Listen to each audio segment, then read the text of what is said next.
comme vous venez de le dire, la crise a été pour quelque chose. Donc, ce qu'on peut, tout à l'heure, on a remercié les DIC, on a remercié les RH, on a remercié. Moi, je remercierai l'intelligence collective. Pourquoi? Parce qu'à un certain moment, du jour au lendemain, on s'est retrouvé autour d'une table et on devait trouver une nouvelle façon de travailler. Et c'est là où on voit que la capacité de nos ressources à se transcender et à changer de façon quasi immédiate de travailler. Et effectivement, il y a eu, je vais dire, des séquelles, mais dans le bon sens du terme.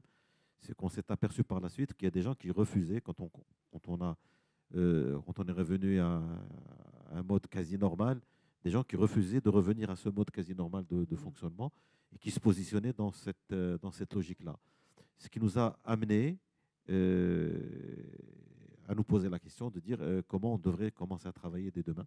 Et donc, on a des projets en cours qui ont pour objectif de revoir notre façon de travailler en interne dans la banque.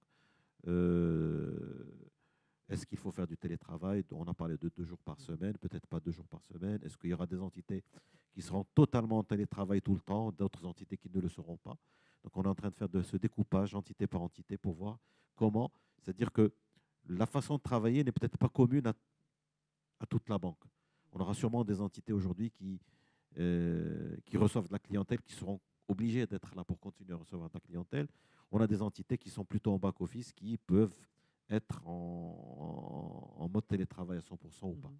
Donc on est vraiment dans cette logique-là, de pouvoir décortiquer toute l'organisation de la banque et d'aller entité par entité vers un modèle différent qui peut, avec un point en commun, qui est le télétravail.